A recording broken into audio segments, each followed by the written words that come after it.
Hey everyone, it's Denise Brown from the Caregiving Years Training Academy. Thank you so much for joining me today. We're going to go through just about 30 minutes to try to figure out what's the impact you want to make to help and support family caregivers. And then I'll give you some insights into our training programs that can help you do that. So let's get started.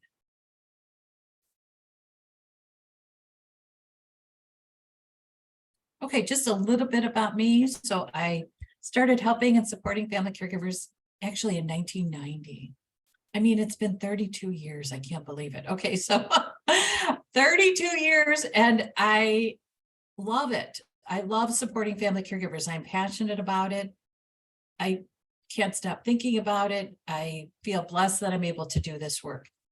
And I started working with family caregivers in community programs, which led me to realize we need support and help for them. And I started a small business in 1995.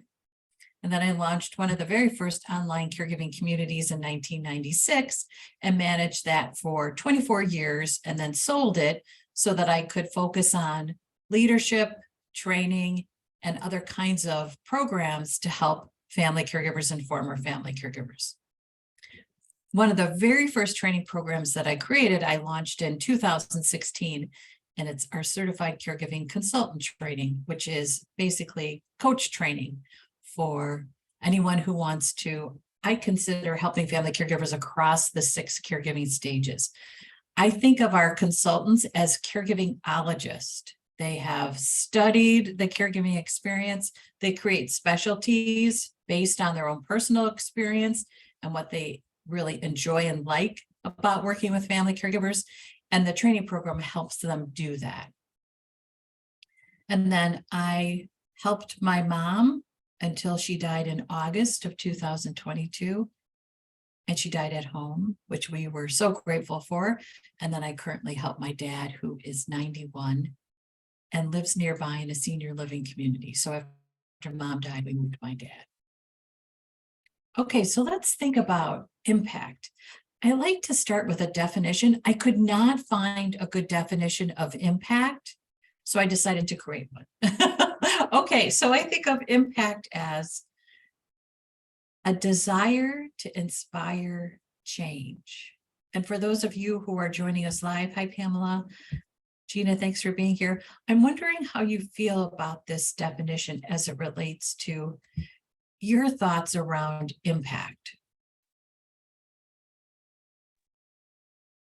I'll jump in. I think it's a great definition because it's short and it's easy to keep in mind. Why do we do what we do? Why do I get up in the morning? Why do I put forth the effort?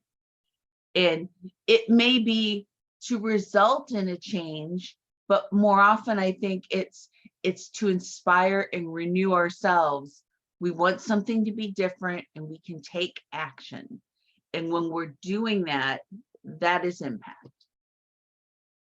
You know, it's interesting too, Gina, you're helping me with this. It's the why, right? What it is that propels us, fuels us, we're passionate about. And if we think about inspiring change in others, then our work is about helping and serving others. And if we do this in a way that is good for us, it also changes us. Indeed, yes. And I think it's interesting because we can impact ourselves and others with the right focus. And I suppose you could say it's one of those chicken before the egg situations. When we change ourselves, is that the way to inspire change in others? Or if we focus on inspiring change in others, does that change us? But I think the idea that we're inspiring change, if we focus on others, sometimes that makes us feel a little better about the risk we're taking to go out to inspire change, because you have to be vulnerable when you are putting yourself out there with your work, regardless of what form the work takes. It could be volunteering. It just could be the messages you post on Facebook. It could be the small business that you start.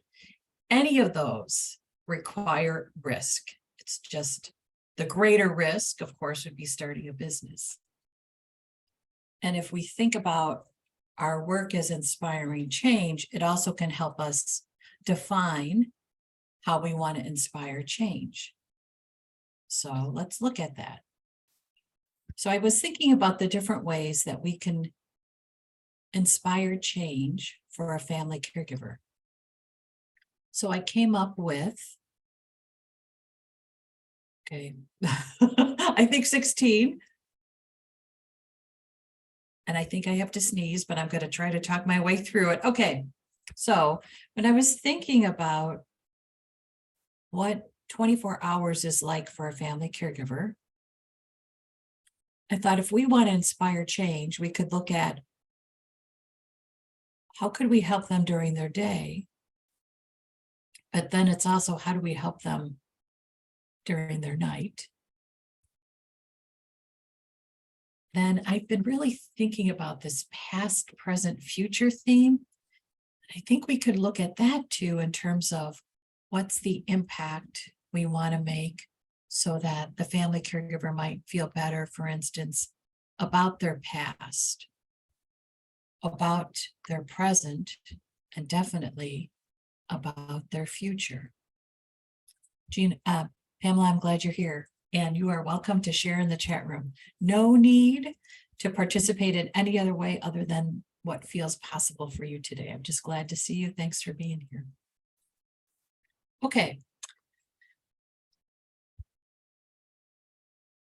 So we can also look at, we want to change maybe the budget for care or how money is spent or how money is made for the family caregiver. You could think about inspiring a shift in perspective. What's interesting about this one is that it takes nuance. People will tell me all the time that I could look at a situation in a different way. But that doesn't mean I'm going to look at a situation in a different way. I think I need to feel heard and understood, which helps me heal, which could help me with a perspective shift. But it all is in how people communicate with me. If someone just says, you need to find the silver lining, or what's the gift in this situation? I just think, oh my, there is none. But if someone says, wow, what a painful situation, I can get why that hurts. What's been the hardest part for you? And then has a conversation with me, I have an opportunity to release that experience and then to find some healing. And then from the healing, I can find a perspective. Just an aside, we're doing our Caregiving Listener Project in January, where family caregivers tell a 4-minute story to a caregiving listener who's completed one of our training programs. It's a 2-hour training called The Art of Listening. And the idea is to have a storyteller and a listener share a space, just 2 people, where the story tells a 4-minute story and the listener just is focused on receiving the story and having a conversation about that story. And that's it. And it's just a really great reminder to us that oftentimes the best solution is to simply listen. Instead, we always go to the other solution, which is to make a suggestion, find a solution, shoot on someone, you know what you should do, when really we just want a listener. And I think for family caregivers, we are searching for a good listener. And the Caregiving Listener Project actually does that for a family caregiver, finds them a good listener. You could think about a process that happens for providing care or organizing care or delegating tasks, and think about, you know what, I want to come up with a process that a family caregiver can use that organizes the day in a way that they never thought possible. You could think about inspiring change in relationships. So it could be the relationship between the family caregiver and the caree. It could be relationships between siblings. It could be relationships between coworkers, the working family caregiver and the coworker who isn't in a caregiving situation. Change the relationship between the working family caregiver and his or her manager. You could think about changing relationships within a community, within a house of worship, for instance. How do they support their worshipers who are family caregivers? You could think about, I want to inspire change in terms of the relationship a family caregiver has with him or herself during caregiving, because we know that oftentimes we are hard on ourselves, we expect too much of ourselves, we question whether we're doing enough. And that relationship with ourselves oftentimes is the hardest one to actually feel good about. You could inspire change around a routine for a family caregiver based on a disease process. So if you wanted to inspire change in dementia family caregivers, you could think about what's the routine that helps when a caree is in this stage, in this stage, in this stage. You could inspire change in terms of the stress level of a family caregiver by leading meditations or posting comforting words on social media. Certainly in terms of how a family caregiver feels supported, could be a way that you think, I can impact support. I can start a support group. I can have a theme for my support group. I can have a specific purpose for my support group. One of our certified caregiving consultants, Kathy Murray, has a monthly meeting called Unhurried Conversations About Grief and Loss. And that's the way she wanted to change how grieving individuals received support. And she has a broad definition around grief and loss. It's not always related to a death. It could be related to any loss you're experiencing in life. Loss of a job, loss of a marriage, loss of an opportunity. And then thinking about how are family caregivers trained, and thinking about what's the change you see in terms of how and when family caregivers receive hands-on care training or training around the experience or training around managing their difficult emotions. And then the last one I thought of was well-being. And I consider this to be a broad category. You can get specific based on well-being for emotions, for physical health, for financial health, for emotional health, for mental health. You could really be creative about how you define well-being, and then think about how am I going to inspire change for family caregivers so they feel like their well-being is possible during a caregiving experience. Okay, what do you guys think?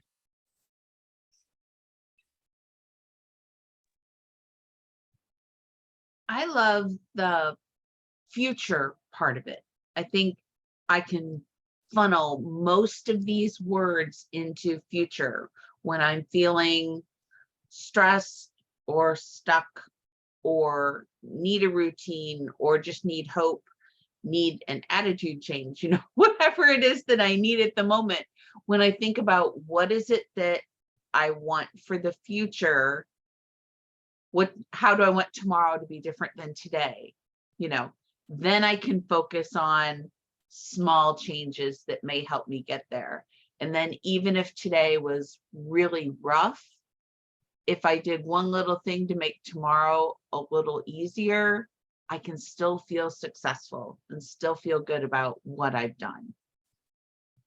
And what's interesting, Gina, is you actually laid out the groundwork of how you change yourself, which then becomes the system you teach other family caregivers about how they change their future by looking at their today. Yeah, that's a great summary. Yeah. Yeah, so I often test out things myself, either in my own caregiving experience, or I talk it out with others in the space and say, what would you think about this kind of service? What would you think about this kind of training program? And then I'll ask family caregivers, what would you think about this? And I love that you can also just test it out for yourself and see what works, with the idea that not only are you doing something for yourself, but you're also engaged in market research to figure out what can help the marketplace. I'm curious if any on these lists surprised you.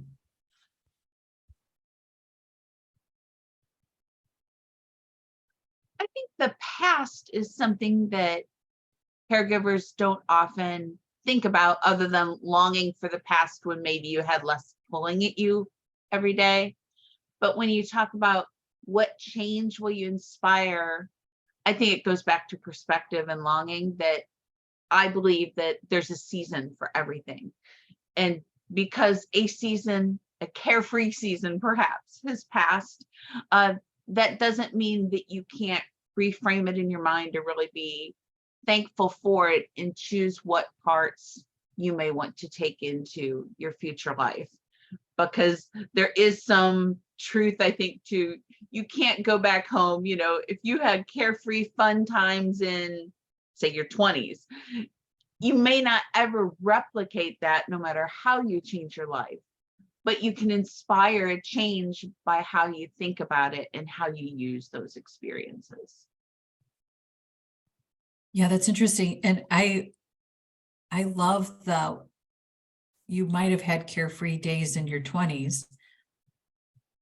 How possible is it to replicate today? And I'm not sure I really want to.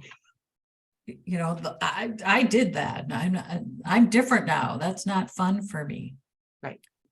When I was thinking about past, present, future, I struggled a little bit about, well, what's the content around past? If I were to do a series of blog posts or a series of videos around those as themes, what's the past? And what I came to was this idea that sometimes we focus too much on our past mistakes, which makes it hard for us to be fully present in our present day. Mm-hmm. And I thought if we could have a little bit of time around forgiving ourselves, healing the past, it could help us with our present. And I think especially in a caregiving experience, we just power through. We have a bad day. We have a terribly upsetting situation. We have to get up the next day and just get back at it. We don't have time. And if there was some way to take some time to do some work around, okay, this was terrible. I was brokenhearted about it. I didn't fail. It wasn't my fault. I'm going to let myself off the hook for this. I'm going to use my energy in a different way. So I'm going to heal what happened because I want to have the energy I need for today. And you could also reflect on past understandings. It was my understanding at the beginning of this that doctors were experts. And it was my understanding at the beginning of this that if only I had like a great time management system and a routine, that my days would be easy. You know, there are many things that I had a past understanding of that got altered throughout my caregiving experience. And that would be a great dialogue. Yeah, that's really interesting. Gina, I like how you kind of laugh your way through your understandings. It's like you look at your naive, innocent self at the beginning of caregiving and who you trusted and why you trusted them. And you think, yeah, well, I learned that. And now I know better. Yes. Now I know better. But thank you for that. Thank you for that. We also do have to remember who we were in the past and why that situation might have turned out the way it did, because we might not have known enough. We might not have had enough. We might not have had the resources. We might not have had the time or the energy or the support. We have to remember the full environment to really look back honestly at what happened. And say, now that I know better, I can do better, whatever that better means for today. Yes, and this such a true and important perspective, which is we didn't have the knowledge we have today then, and we have to remember that when we look back, remember who we were then, what we were surrounded with, what we were also struggling with. Okay, I'm going to do a little more about the past, present, and future in some way. Not sure how, but I think that would be really helpful. Okay, so we have a bit of a vision for the change we want to inspire, our impact. So let's think about what's the form that we create that causes the change. How will you deliver the change? So it could be a book. It could be coaching services. It could be a podcast. It could be a product. It could just be how you interact on social media. It could be a website you want launch with a blog. It could be workshops that you deliver. I'm wondering if I've missed anything in terms of the options I've listed.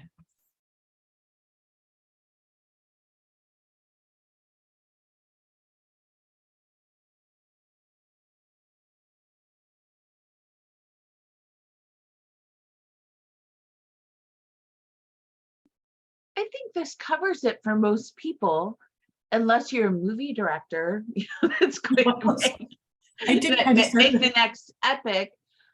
A lot of this is, we can talk about where we would do these things, but the how, right, you're either going to be in person, a workshop, coaching, you're going to be online in our Zoom boxes, workshops, coaching. Social media is one of those venues that has lots of mini venues that you can focus on. People that have their own websites, if it's like a blog, that could be a website and social media. So many times a book is a springing board for what else you want to do, or it encapsulates a certain period of time. And again, even authors that write books look back and say, I was a very different person when I wrote that book 10 years ago than I am now. You can see how you evolve, and that's why there are updated versions of books, right? And subsequent books. So I think all these are valid, and I think your list is pretty good. Yeah, I was trying to think if I was missing something as a 60-year-old person that just doesn't know something that's new, but I kind of thought, well, social media kind of covers if there's something new that I just don't know. So when I started my online community, family caregivers were emailing me, and I noticed a theme in the questions that they were asking me. Why now? What now? Why me? Why now? What now? Those were the three questions. Why me? Why now? What now? I thought, what's the way that I answer this question that gives a realistic perspective and also offers hope? So that's when I started thinking about staging the caregiving experience. And I saw what happened when dementia caregivers heard about the different stages of the disease process, because it helped them normalize what they were experiencing. It gave them insights to the disease process, and then it helped them think through, okay, so this might happen, so I'm going to think about how to prepare for this. And then I thought, well, what if we staged the caregiving experience? What does that look like? And how could that staging answer those three questions? So in 1997, I put up the first iteration of the 6 stages, which actually were 4 stages at that time. I posted it to my online community, and I asked family caregivers for feedback. And I left it up for a year. And then I added 2 more stages. And then I thought, I think I'm going to turn it into a book. And that was in maybe 1998. And at that time, it was very difficult to self-publish. And I wasn't going to spend time trying to find an agent or a publisher. So I went to Kinko's, and I just had copies printed with a spiral bind. And that's how I sold the books. And then the book became a workshop. And then it just kind of continued to spread. And then actually the 6 stages became the foundation for our certified caregiving consultant training program. So you could start with an idea or a concept, a change. So I wanted to change the answers to those 3 questions by giving a formula, a foundation that any family caregiver could read and pull out what worked for them. And then from there, it just transitioned into other types of programs and products. So when you think about starting something, think about where you start, but that's not where you end. And be open to where else it takes you. And you can see how you can actually use different vehicles to spur your change. So it's a book that becomes a workshop. It's a one-on-one coaching program that becomes a day-long retreat.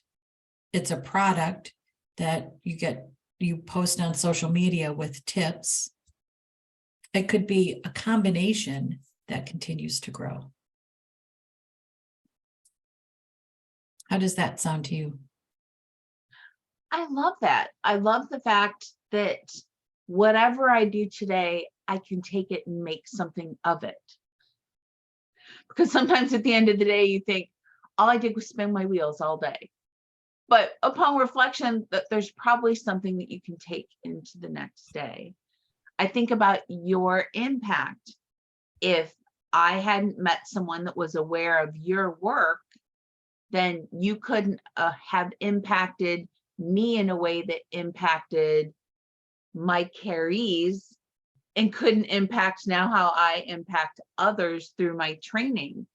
And that's lovely when you're in the thick of it to know that someday you can have impact.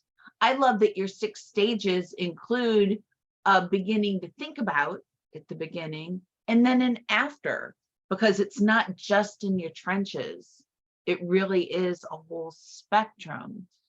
And I love that the stages take you through that spectrum, because it meets people wherever they are, helps them understand where they've been, and gives them a roadmap of what's possible where they're going. Kudos. Oh, thank you. And you know what? You made me think that there actually is something missing from this list, and that is conversations. Yeah, that's true. Sometimes it's not a coaching per se. Sometimes it's just the conversation. Yes. Everybody needs that listening ear. Yes. And think about today, we're in a conversation. I have organized our conversation, but we're in conversation. And our conversation is helping me think through things for myself. It's helping you think through things for yourself. And if you think about the inspiration for the 6 stages, it was online conversations that made me think, I wonder what I could do to help. When you're engaged in conversations with family caregivers, you're engaged in learning. Family caregivers are our best teachers. You're engaged in learning with insights into what they need. Many, many, many, many years ago, another company in the space said to me, "Why do you do these online support groups? You cannot make any money off of them." And I did these online support groups because I wanted to be in conversation with family caregivers.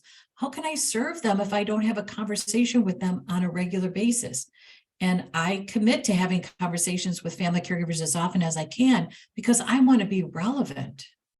I want to deliver a good experience for them, whether it is in a free meeting or a free conference or in a training program they enroll in.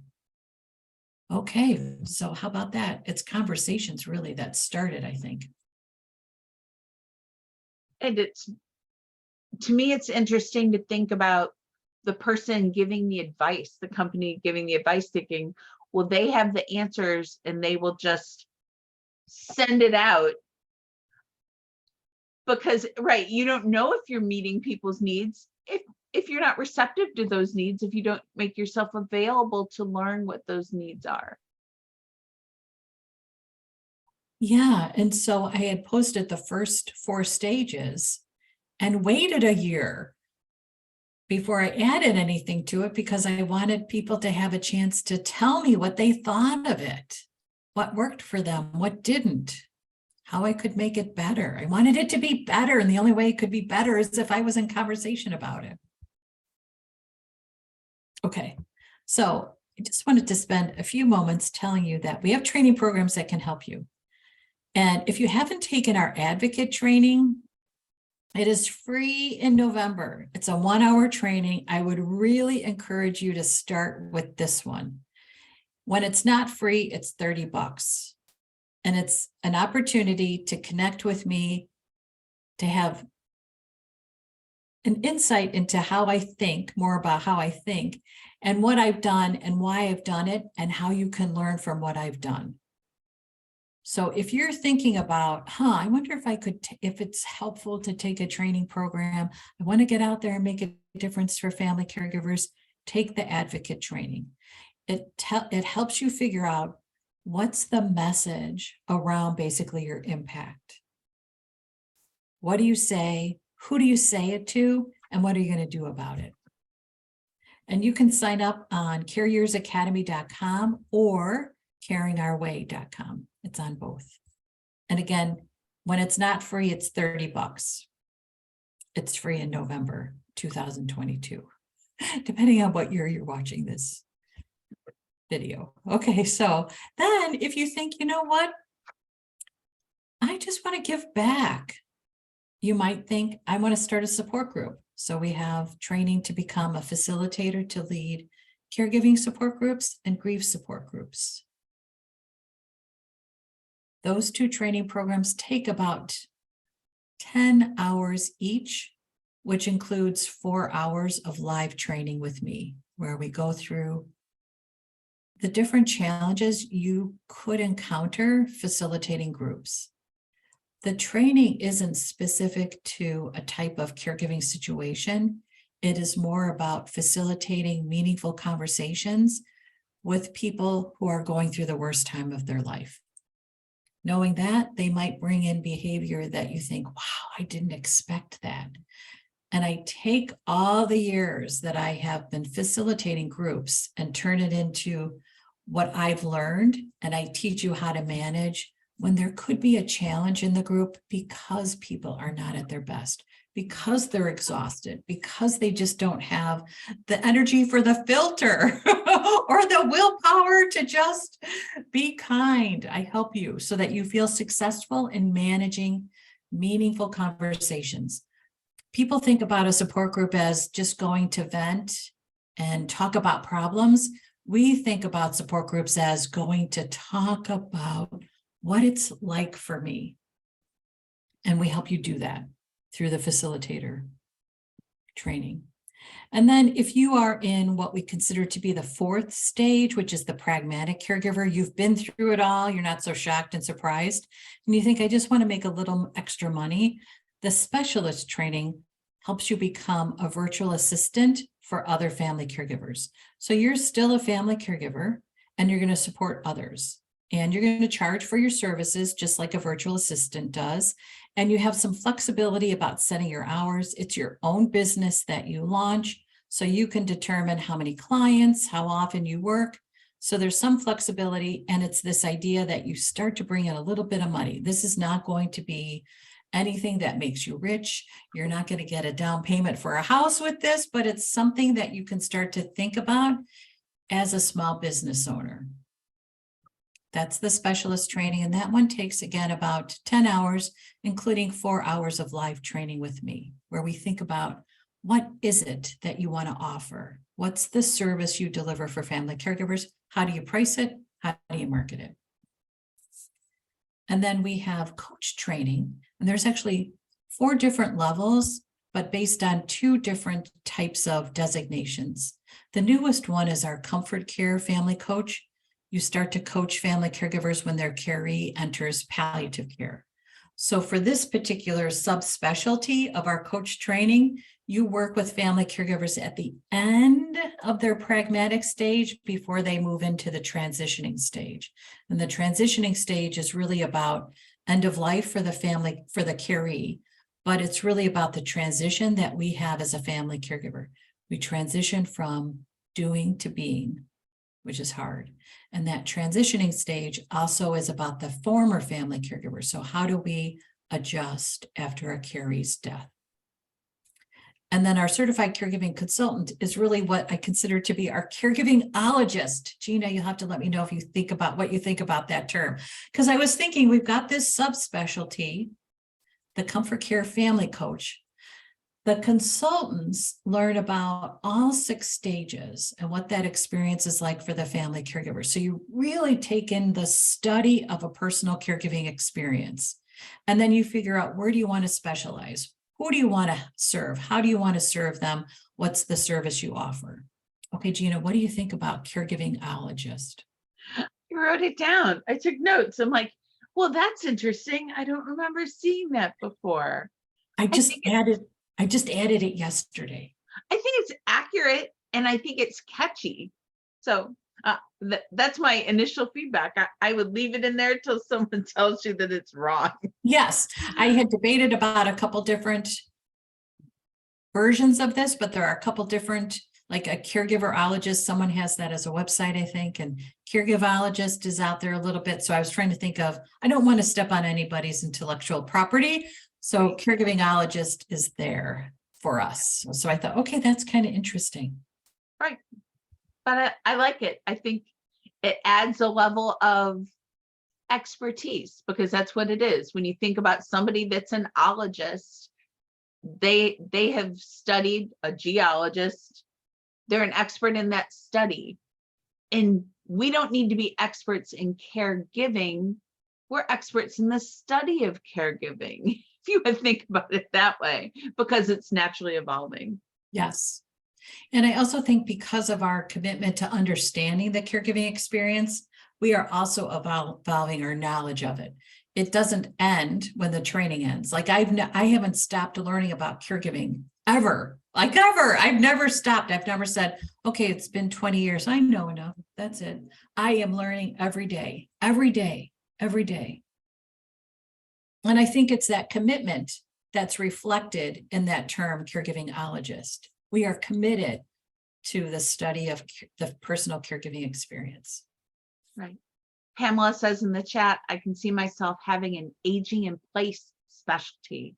Yeah. And I think that's important. All of us who have gone through the process, I think, could have a specialty in something, whatever our heart really feels, that we relate to in such a way that we can share that with others.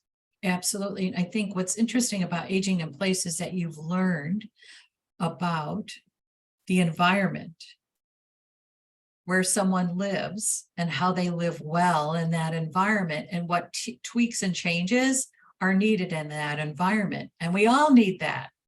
We all need that.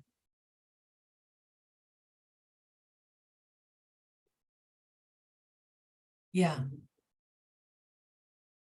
Okay. So then if you take the consultant training, your next step could be to educate.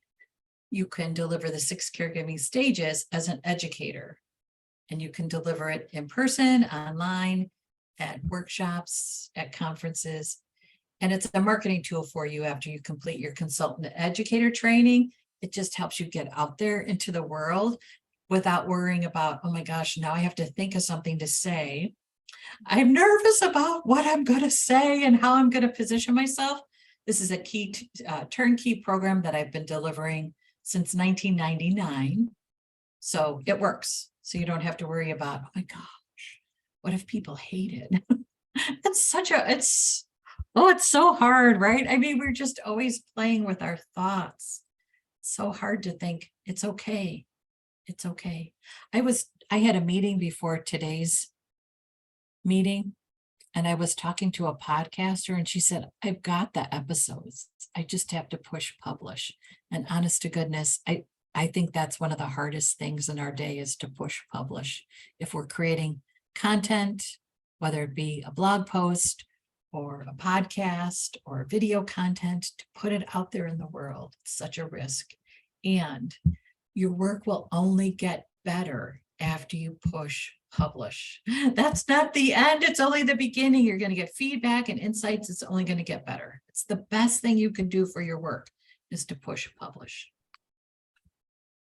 Okay, so we went a little longer than I thought, because it was so helpful to have this conversation with you. But there's the website, caregiversacademy.com. You can learn about all our training programs. You can also go to caringourway.com and take a look at our free courses that we have available, as well as some of our paid courses. And then you are welcome to reach out to me if you think, I'm just not sure which one. I'm not sure if I can figure this out. What's the right fit for me? Reach out, schedule time to talk to me. I talk to people all the time about the training programs. It's helpful for me. I enjoy it. So even if you think, I don't know if I can do this until 2024 or whatever, just reach out and talk to me. I actually had a call scheduled with someone, and then she said, you know what, I just got a new job. I can't do this right now. I think I'll have to reach out later. And I said, well, let's just talk about it so that when you're ready, you know what you want to do. And we had a great conversation. And she said, oh my gosh, I feel so much better. When I'm ready, I'll know what to do.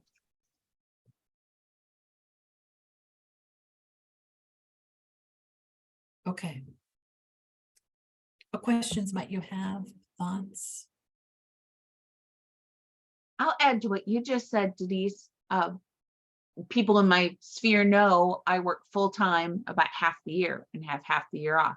And one of the things that drew me to your program initially was that I could do, whether it's consulting or giving presentations part of the year, and then do my other stuff the other part of the year. I could incorporate this into my life however I saw fit.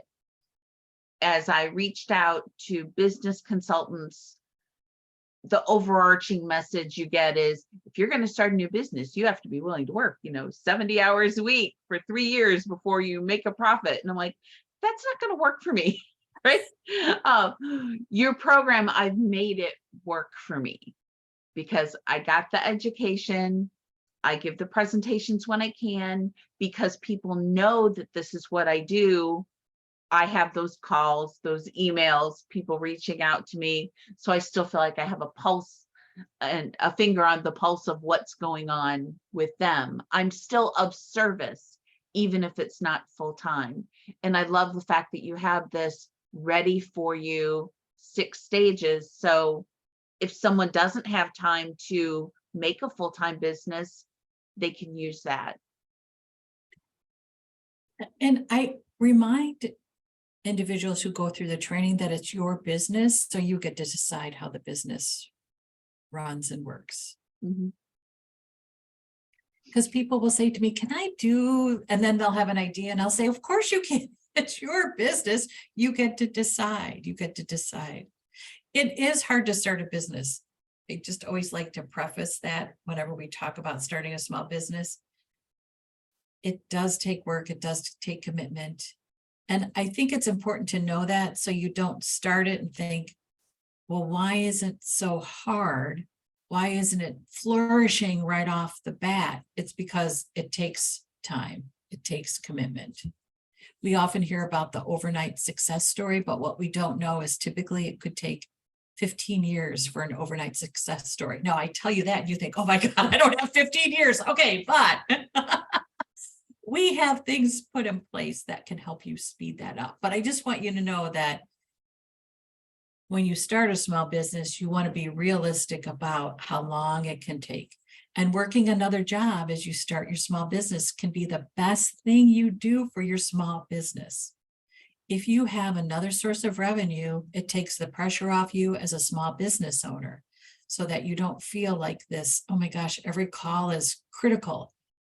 Everything I do is just, make or break for me. If you have another source of revenue, you have then some cushion to commit to the small business so it's profitable for you.